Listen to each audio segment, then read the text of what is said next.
Hello, empowered woman. Welcome to this episode of the Empowered Woman podcast. Today, I talked to the amazing Gaby ABRAMS, who is a lawyer turned rapid transformation business coach.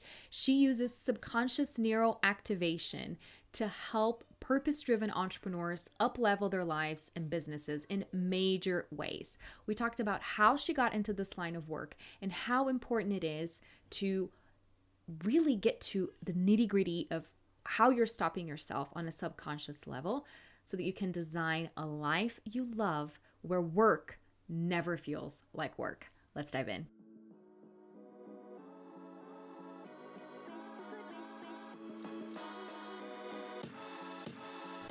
Welcome back to the Empowered Woman podcast, the #1 show on personal growth, visibility, and profit for women entrepreneurs.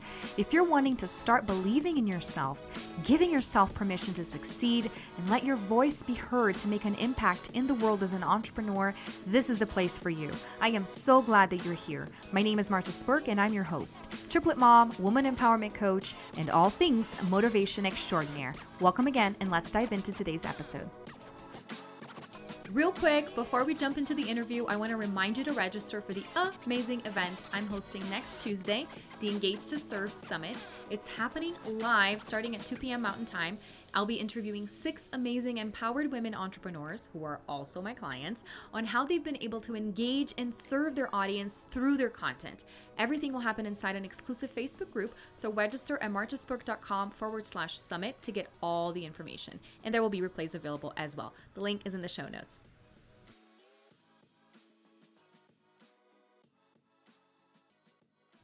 Hi, Gaby. Thank you so much for joining me today. Hi, I'm so excited to be here. Thank you for having me. Me too. So I always like to start giving a little bit of a background of how I met my guest, because we've known each other for a while and we recently reconnected. So we've met through a mutual business coach, Rebecca, who's also been here on the show. And recently we just found out we're both 3s on the Enneagram. You you led an amazing RTT session for my membership, and I've been in your group. I'm in one of your programs, from Dreamer to Doer, which I love all the content. You have such amazing stuff. But without further ado, I would love for you to introduce yourself. Tell us in a nutshell what you're up to. And then I would love to get into your story a little bit more because I love the details. Awesome. So I am Gaby. I am a former lawyer turned serial entrepreneur.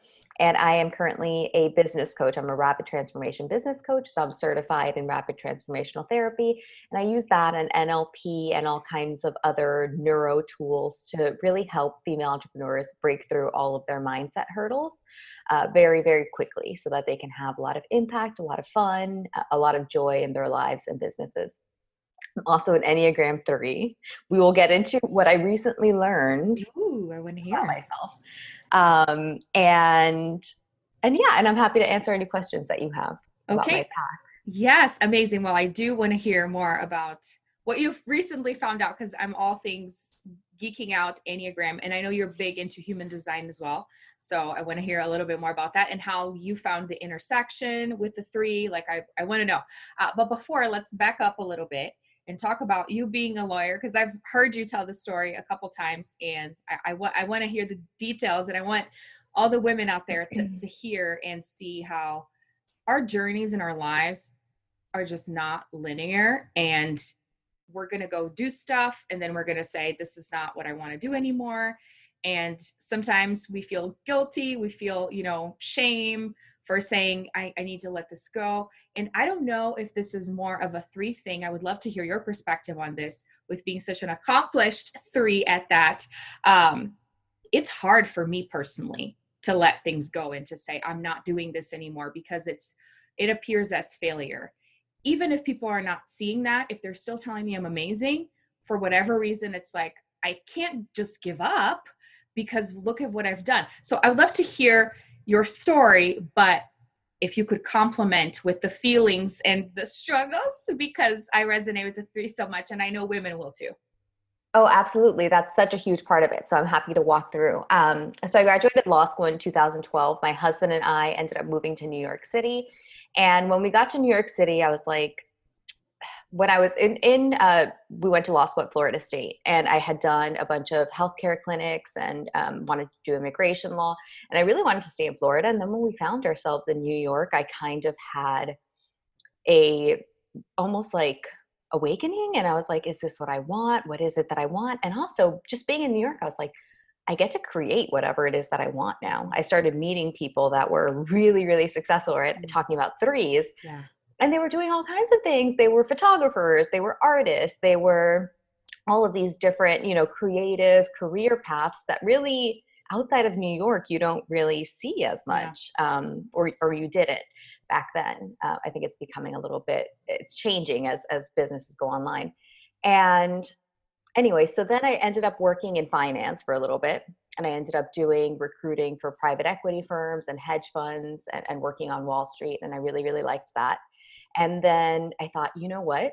I need to do law, because what if I regret it? And what if I, had taken the bar and passed the bar, and what if I end up regretting it? And I still really, really wanted to do immigration law. So I ended up practicing for a couple of years. Then I had my son Levi, and I was just like, this is not the lifestyle that I want. I wasn't creating the life that I wanted. I didn't have any family in New York. I didn't have any support really. I had my husband's family, but as far as childcare and stuff, it was just really, really hard. I don't think I had anticipated how hard it was to have a career and be the kind of mom that I wanted to be. So while I was on maternity leave, I started a shop on Etsy, and I started just making and designing invitations as a way to kind of, because I'm a 3, and I was like, I can't can't stand still. I can't stand still. I just had a baby, but so I started this shop, and it ended up doing really well. And then I kind of started thinking, well, maybe I could do this, and maybe I don't have to go back to work, and maybe I don't have to look for another job. And it's interesting because as a 3, I kind of did, I'm very logical and also very intuitive, but in this case, I think I weighed the pros and the cons of staying in a career and how successful I felt like I could be in a career that didn't feel super aligned, where I was going to have to take time out to have my kids and take time off and jump back in and jump out. Or I could go all in on myself and try to make something work on my own, which I never envisioned for myself. And as I weighed the pros and cons, I decided that I was going to gamble on myself because it just felt like, this is it. This is the way that I'm going to be able to build the life that I want. And I know it's going to be harder, and I know it's going to be more challenging, but it's also going to be so much more fulfilling. And I know that ultimately it's going to get me where I want to go faster. And so it was a lot of inner conflict because, even though I was an immigration lawyer, you tell people that you're a lawyer, and people automatically put you into a box. Yeah. Oh, you're smart, you're successful, you're ambitious. Okay, I got you. And then I think to have suddenly my identity be so fluid and not have kind of like an instant calling card, here's who I am, was very, very confusing. And I didn't anticipate how confusing that was going to be at an identity level, at a self-identity level. So that is kind of what I struggled with the most, for sure, was trying to figure out who was I outside of my external achievements. Right. Who was I outside of being a lawyer? Who was I outside of, before that I had gotten, I have 2 degrees, one a bachelor in science and a bachelor of arts. And I was always extremely, extremely driven, very academic. And it got to a point where I was just like, who am I outside of all of this? And that really led me down the path of self-discovery. And so how long ago was that when your first son was born, and that's when you started on this journey and you never went back? So that was 2015. And then, while my son was little, at the beginning I said, I'll start looking for a job when he's 6 months old, for another job. And then 6 months came. And then at that point, my store was really picking up and things were actually going pretty well. And I thought, I can definitely give this a year at this point. I'm supplementing our income pretty nicely. I'm enjoying myself. I'm at home with him. I wasn't quite ready to go back yet when he was 6 months old. And and I had a really nice balance, it felt like, where I had my own thing and also was full time with him. Mm-hmm. So by the time that a year rolled around, I really had almost like an internal crisis. Mm-hmm. And it was like, well, what am I going to do now? Right. So what am I doing now? So what was my decision? What was my Mm-hmm. final decision? Am I going back? Am I going to go back and be a lawyer? Am I going to, stay trying to make this work? And so I ended up hiring a coach. I ended up hiring she's a career coach, a brain-based career coach. And we really dug into like the neuroscience and the Mm-hmm. brain stuff of what was going on and why was I feeling this way and what was going to happen? How was I going to get control of my brain and kind of create the life that I wanted outside of the traditional paths that I had always envisioned? Mm. And is that how then you switched gears into RTT, and what you do now was because you were feeling this conflict and then you worked with someone and you were like, there's something there. So it's very funny. I never really envisioned myself being a coach, and I really loved so much what I was doing, and I loved the creative aspect, and I loved creating and Mm-hmm. art and all of that. And my business was a lot of fun. I really, really enjoyed it. And then I discovered RTT, Mm. which for me really felt like the missing piece. Mm. Because I did so much of the mindset work and the brain-based work. And I probably I worked with this particular coach for 2 years. Wow. So it was a long time. And then when I did RTT, it's like everything just clicked for me. Mm. And I had that understanding of what entrepreneurs were going through. Right. Because I had just gone through it. I had just Mm-hmm. spent 2 years going through it, Mm-hmm. So I got it. I got where new entrepreneurs were. I got where, maybe women who had been doing it for 4 or 5 years and hadn't done the mindset work Yeah. were. And that's what really drove me to do the work that I'm doing now. I love that so much. And that is what makes you the most qualified and the best at what you do, is when you've gone through it. You already know what those people are going through.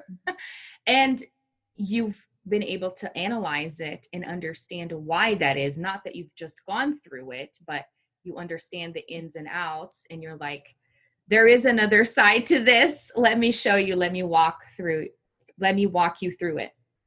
Yes. And I love that you said that, where you have gotten to the point where you've analyzed Mm-hmm. the ins and outs and the whys, Yeah. because I think that right now we're like trapped in this culture where people do and teach and do and teach. Yeah.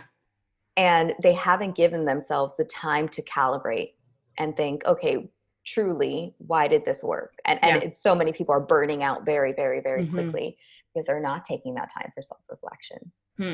So tell us more about RTT, what exactly it is, why it's amazing, why it works so well, and the process of getting certified and going through all of it, because I know it's quite the process. Mm-hmm. I've seen you talk about it as well, that you've had to have, volunteers and people, and you had to practice.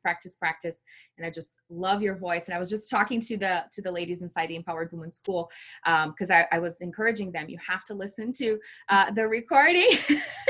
Do it before bed. Who doesn't have 10 minutes? Because you gave us a shorter one too. And one of the ladies said, her voice is amazing. She was made for this. I was like, I know she was. I love it. I love that. Nobody likes their own voice, right? So I love hearing that. I'm like, I'm glad that It's confirmation. I made myself, every time that I listen to one of my recordings, I'm like, it's like nails on chalkboard, So yes, so rapid transformational therapy is the Marissa Peer method. So she's got a bunch of stuff on Mind Valley. She's really, really great. Honestly, I mean, I went to law school. I have, 2 bachelors, and I think that the training was probably the most interesting information I've ever worked through.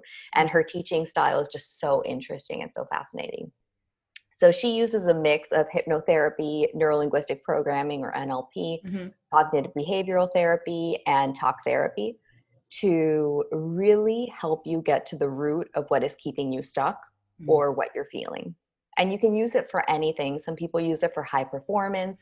She works with a lot of athletes, a lot of actors, a lot of CEOs, a lot of type 3s. Oh, perfect. And then Lots you of can also conflicts. And then you can also use it for not high performance, right? To move past trauma, to move past, anxiety, anything really that you're struggling with. Weight, a lot of people do. Okay. And so I work with female entrepreneurs, mostly high performing, high achieving Yeah.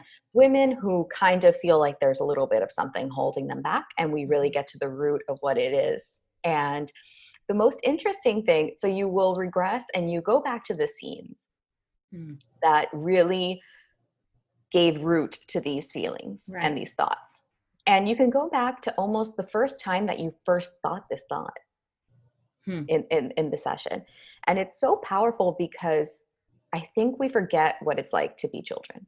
Hmm. And we forget what it's most of the time. Your subconscious is fully formed by the time you're about 7. Yeah. So everyone goes back to being a child for the most part. And we forget what it's like. We forget how confusing it is. We forget Yeah. how, we're producing these thoughts, we're making these conclusions based on what we see, but our understanding is so limited. And so I think that to be able to go back and say, wow, I can't believe that this heavy burden that I've been carrying for so long, for 30, 40 years now, is all based on this one memory from when Yeah. I was a child. And it's so empowering to Right. realize that just like you thought that back then, you can just as easily think something differently now. But it's really only through realizing that first connection that you can make that breakthrough. Because otherwise people come to me and they say, oh, it's because of my parents, it's because of this, it's because of that. But when you can go back and say, that's because of that one time when XYZ happened, Yeah. and I felt like that. And then you realize, wow, this is so easy to do. And when you can realize that, you can really create your life on a completely different level. Yeah. And like you said, it is empowering because it's literally you doing it. It's not magic spell on you or you depending on somebody else. Of course, having the tool, having someone guide you through it, but at the end of the day, you did it. You just Right. literally went back, and it's something that you can do Exactly. over and over again with different things and just Exactly. release that. And I love one of the things that I've heard you talk about as well is how being a mom in this process, which I do want to go back and talk about more of the 3 in the human design, but let me just say this. A lot of, I think, my understanding and this awakening or whatever came from being a mom and going back to those memories and releasing a lot of forgiveness for myself and for my parents, for my mom, and now seeing her in a different light because I am a mom too. And I'm constantly seeing my behavior around my kids and wondering, is this the moment that is going to scar them? And then they're going to resent me for a few years, but hopefully they will come to the point that I came to Mm-hmm. to understand she was doing the best that she could as a flawed human being. Can you tell us a little bit more about that and being a mom and having all this understanding of how the brain works and how children don't have this understanding? And so that's why we create those things and a lot of trauma that sometimes even isn't anything. Like it's something. And this is one of the things that happened in the session that you taught for the Empowered Women's School is that I don't remember anything specific that was said to me because I know there are people that have gone through very specific traumatic events. I know, how my mom raised me and there were conflicts and things like that, but it wasn't a specific time that something happened that scarred me for life. It was just really my interpretation of certain situations because I was a child. Exactly. Yeah. And it's so interesting. One of the most damaging things that I see is it's what's called parentification, where you're treated like an adult or expected to Mm, know things, because children don't. yeah. So a lot of, imposter syndrome usually will go back to confusion as a child. Either Okay. you were spanked and you don't really know why, Mm, or you were punished and you don't really understand why, or it was a pattern of that, where you grew up in a house that was very strict and you were expected to know things, but you mm, didn't know them because you were yeah. a child. And and I think as parents, we default into that. And we think that our children understand and know a lot more because they do. They have the capacity to Mhm. understand and follow directions and everything. But that missing link of understanding and really understanding Mm, is so crucial. And I think that seeing the session, seeing my sessions, my RTT sessions, has made me a more compassionate mom. Mm. Because now I understand, and I get what he's going through, and I see it now. Yeah. Now I spend all day almost like interacting with children, Yeah. with like inner children. Yes. So I get it now. I'm like, oh gosh, you must be feeling this thing right now. Yeah. That Wow. person who is 40 just realized that they felt Yes. at Oh my that age. gosh. Yeah. And it'll be interesting to see once they start growing, now that you have this knowledge, how it all pans out as you're trying to be more compassionate. Because I that's know. one of the things. And even when you were saying, so did you graduate law school with your husband? Is he a lawyer too? Yeah. Okay. Oh, interesting. Because I would love to hear from the perspective of like the husband, because that's one of the struggles that we have here at home is me always thinking about, let me nurture my kids. Let me make sure that they're not traumatized. Let me talk to them at their level, doing all that stuff that is more modern in Mm-hmm. society, but that moms have this more nurturing nature to begin with. Whereas my husband sees things as you have to tell them like it is, you have to show them, and they need to learn and whatever it is. And so how has that been in that dynamic? And I know everyone's different, I don't know how your husband is, but I would love to hear a little bit more, because sometimes dads have a different perspective on how to raise, and they don't understand the ramifications Mm-hmm. in the future. Yeah, and it's so funny. Yeah, my husband is, we are the same thing, have the same exact scenario Okay. in our house where I'm like, look, and my husband's like, no, it's just, this is the rule and you just Yes. follow the rule. There's nothing wrong with that. But I've noticed too that for him, it's not charged. It's not emotionally charged when he does that. Right. When he says this is the rule and that's what it is, it's not, he doesn't have the same emotions that I would have wrapped in there, where I feel like I'm doing this because I'm ashamed that I'm being a bad mom and you're Yeah. misbehaving, and Yeah. and I feel like that makes a really big difference in the way that my son receives it, Mm. because it's just like, well, that's just how dad parents and this is how mom parents. Okay. And I think it's important to kind of find your own style, what works for you, and just try to show up as the best parent that you can. And I think that over time he's gotten, my son is really, really sensitive, my oldest son. Mm. And so I think that at first my husband didn't really understand that. Yeah. And I did, because I was a really sensitive kid growing up. And I think that now he kind of will defer to me a little bit more and say, I think you understand this a little bit more. I don't really understand this way of being where you Yeah. take so many things personally and Mm-hmm. think so deeply about things and feel them so deeply. Mm-hmm. So, but it's all about co-parenting, and parenting is hard because we bring Yeah. in our own baggage Mm-hmm.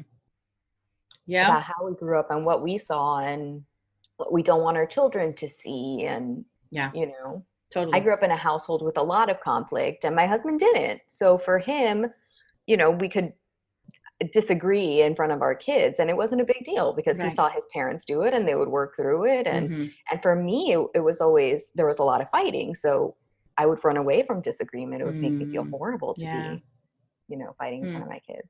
Yeah. It was very, very triggering for me. So I think it's a little bit of give and take and Mm-hmm. just understanding our own triggers as parents and spouses. Definitely. And I have a very sensitive son as well. And that's usually the point of conflict between the two of us, because my husband sees it in one way. And I see a lot of myself in my son too, even though he's a boy. So I'm like, I understand how you Yeah. feel. And I want to make sure I treat you differently than my parents did, because Yeah. I felt misunderstood. So, oh my Yes. gosh. Yeah, there's just so many layers to the whole thing. Yeah, and do you notice that the trip you have three, so it's Yeah, it's interesting to compare, right? The it different is. personalities. And you can really see it in action. You can Yes. really say, no, he really is sensitive. He needs parenting that's a little bit different than Right. Yeah. the And other that's two. been one of the biggest lessons slash challenges, is seeing how different they are, even though they're born the same day, which is Mhm. true testament that we are all so different and so unique, regardless of So what's going different. on. Yeah. And another reason why I started getting into this personal growth work, because I started seeing myself in these kids, even though they're still so small, but these things are already coming up. And then it's bringing me back to my childhood and the things that I felt it's insanity. And it's just so emotionally charged because of me going through.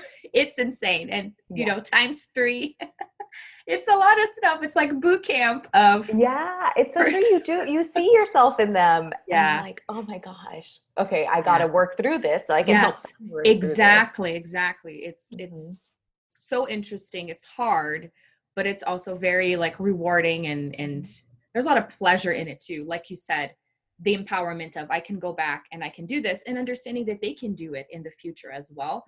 So I don't have to put so much pressure on myself. Yes. To be perfect. Yeah. So tell us a little bit more about, so you said you found out something recently about the Enneagram, about I the was going 3. to tell you that. So I retook the test. So I took the test for a program that I'm in now. I retook it and I scored as a 7.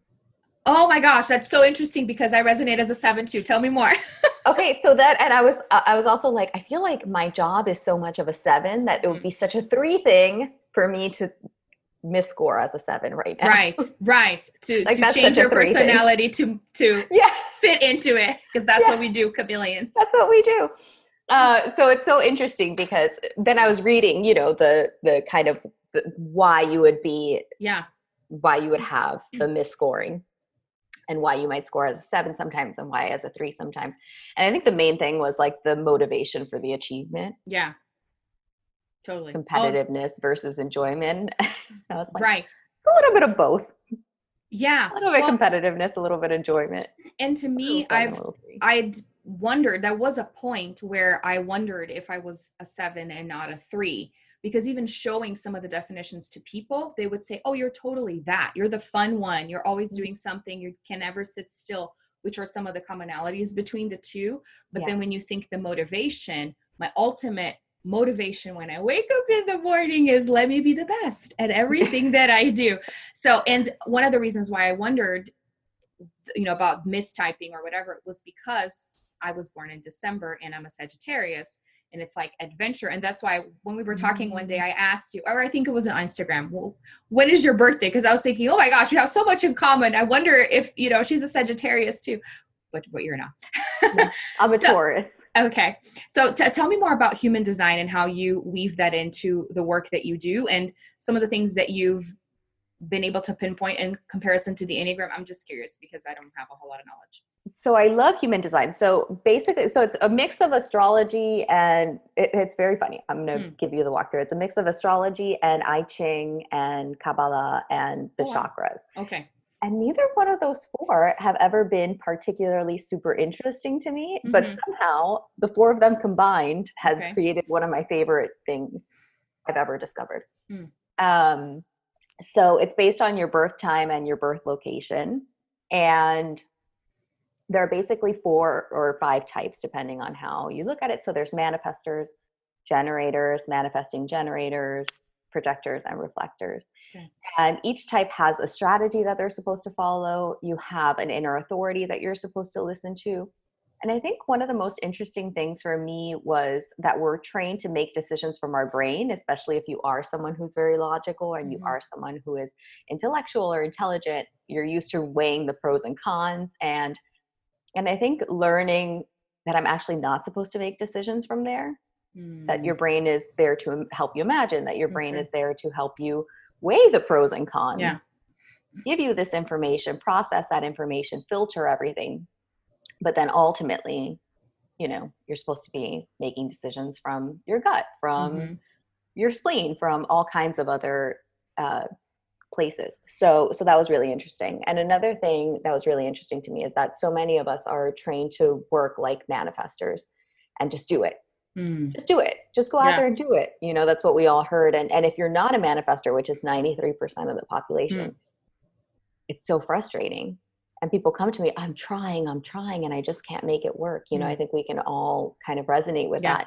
And it's because for so many of us, it's not the pushing, it's the receiving that we need to work on. It really changed my business. I learned about it right before, actually I had heard about it a couple of years ago from someone, and I really didn't pay too much attention. And then I learned about it really before my first group program launch. And I decided, you know, this makes so much sense. I'm going to just let myself do things a little bit easier. Yeah. And it really ended up working out. And that was back in I want to say, June, Hmm. May, June, and it really changed the way that I ran my business and the way that I started showing up and the way that I was living my life. So it's Hmm. really interesting. I use it with all my clients now. That's amazing. And I love how all these tools, they complement each other, because sometimes people are like, oh, I don't like that one, or why do you use this one? And to me, it's been all of them put together can give you a little bit of a different insight on who you are, and having that extra knowledge helps you in working with yourself instead of against yourself, because it's just like what you said. You hear the gurus, you hear the other people saying this is how you do it, but they don't know you on a Mhm. personal level, and most often we don't even know ourselves, so we just follow what these people are saying, and then we bang our heads on the wall Yeah, repeatedly because it doesn't work, instead of learning how to make it our own. Not that the yeah, strategies don't work or that they're, full of crap, but just because we're all different. And yeah. with me having the triplets, I see that so Mhm. clearly. Like the same exact thing may not work if you don't tweak it to that specific person. And as entrepreneurs, that's really our job is making sure we're Exactly. working with ourselves, not against ourselves, because we don't have a boss telling us what to do. Exactly, exactly. And all of these things, people will say stuff like, and when people take the Enneagram test, when people find out they're human design, oh, I don't like that. I wish I was something else. Mm, And it's like the more you fight it, yeah. every type has its good things, every type has its Yeah. bad things, its struggles. You just need to learn how to work it for yourself Yes.